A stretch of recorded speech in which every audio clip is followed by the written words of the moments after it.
What's going on, YouTube? I apologize to you guys that it's been almost a month since I put anything out, or right at a month since I put out a video. Learning the trucking business and how to be an owner-operator and trying to work your way through new relationships with brokers and shippers and that kind of thing is just, it's pretty time consuming, and it's taken up a lot of the extra time that I had. So I apologize, it's been a little while. If you don't know who I am, my name is James White. I'm the trucking lawyer. I have taken a step back from my law practice to focus on trucking, but I wanted to talk to you guys about something that I see asked about all the time, and that is the BOC-3. It's really very simple, but nobody seems to be able to properly explain what a BOC-3 is. And because I learned that this is one of the most popular search terms on YouTube, and there is a real lack of understanding on the Facebook groups and in the communities that I am a part of. So anyway, without further ado, I'm going to talk to you guys about what a BOC-3 is and what it's going to do for you and why you need to understand it. When you first apply for your authority through the FMCSA, there's like basically a list of things you have to do. You know, you have to have your business entity set up. So it's either going to be, you could be a sole prop, but most times it's going to be an LLC. You have to have an EIN, or you could use your social security number if you don't have an EIN, but usually it's going to be an LLC and an EIN. The next step is you're going to have to pay your $300 fee to submit your application. And then there are certain things you have to have. One of those things is a BOC-3. And so when you actually file your application, the biggest thing that they're looking for is whether you have insurance and whether you've filed your BOC-3 and you've paid your application and done it properly. And then after that, you'll start your waiting period. But the BOC-3 is something you absolutely must have before you go active. And the reason I want to make a video about it is because there are people out here charging people hundreds of dollars and doing it on an annual basis, all because of BOC-3, which is something you do once. And so there's a space where there are compliance companies and other predatory entities that are taking advantage of people's lack of knowledge of this thing. So I'm just going to try to explain very quickly what a BOC-3 is, okay? So a BOC-3 is nothing more than you having a registered agent in every state. Now, here's why that's important. The FMCSA is concerned with the safety of people on the roadway. So if you're a Tennessee corporation or a company like mine, and you're going to travel to Colorado, let's say, and you go to Colorado and you have an accident. Here, when you register your business with the Secretary of State, you list a registered agent. You do that so that way if somebody needs to sue you, they can serve papers on your registered agent.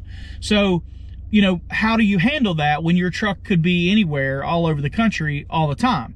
Well, you handle it through the process of the BOC-3. And what that means is that the FMCSA is protecting consumers. They're saying, look, okay, we've got these people that have a trucking company and they're going all over the nation. We need to make sure that we have a way to drag them into court if they go out here and create a bunch of mayhem, or they go out here and have a major accident and somebody gets hurt or killed. We need to be able to make sure that the public and in general is protected in so much as they can serve process and papers on this company in case they need to sue them. And so whenever you get sued in court, someone writes a complaint about what you did. Well, more like this, right? Nobody handwrites a complaint anymore, thank God.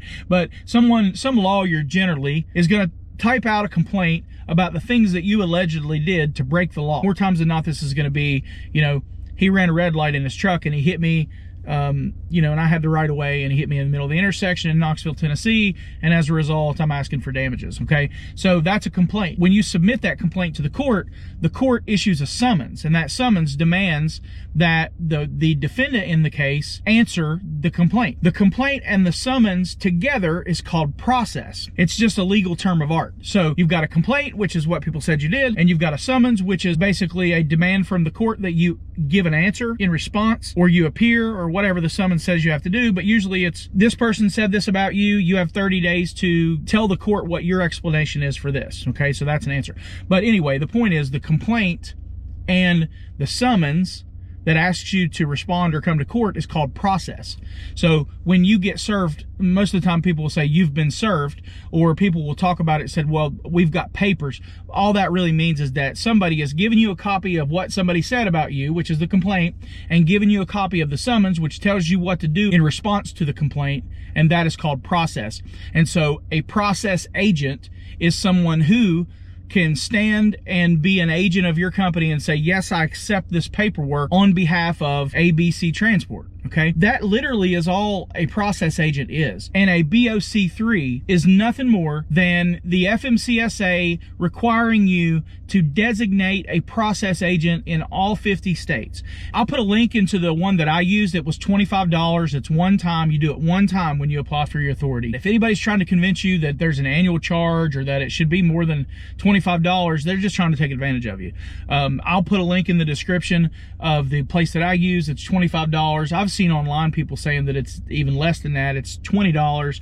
But honestly, you pay the 25 bucks, you fill out your information about your business, and they already have people lined up that have agreed to accept papers for motor carriers. And so it's just a list of people, one person in every state, that can accept papers on your behalf in the event that somebody needs to sue you. And that's all there is to a BOC-3. It really isn't complicated. People, maybe by failing to explain it or calling it something crazy that's not self-explanatory, it makes it seem like it's more complicated than it is, but it's really not. It's just you filing a paper that says, in the event that you need to sue me in Virginia, in the event that you need to sue me in Georgia, these are the people you have to serve process on. And once that's filed, you never have to do it again. It's $25. You move on and get your insurance, move on with your life, and get on the road to getting your authority active. And that's literally all there is to it. So I hope you guys have a great day. Please like and subscribe.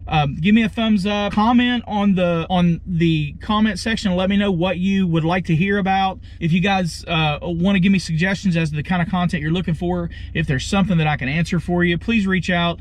Anybody who's dealt with me in the past knows that I do respond to the emails. If you send me an email, if you write a comment, I do try to respond to every one of those. I figure if you care enough about what I have to say to take the time out of your life to write me, then it's not too much to ask for me to take 30 seconds out of my life to write you back. And so that is something that I try to do. And so if you have something to say to me, or you think that you've got a great idea for a video, or you have a suggestion, or there's something that I said that makes things more confusing than they need to be, just ask. I'll be glad to clear it up and to help you in any way I can. So keep watching, guys. We're growing. You know, we're getting ready to hit a couple thousand views on this. We're almost at 200 subscribers. I want to thank you guys so much for your support, and stay tuned. We've got tons more content, especially as I sort of start to learn this business and be able to reduce the amount of time that I have to spend just doing daily operations. I'm going to be able to put a lot more content out. So thank you for your support, and look forward to interacting with you guys in the comments section. Have yourself a great day.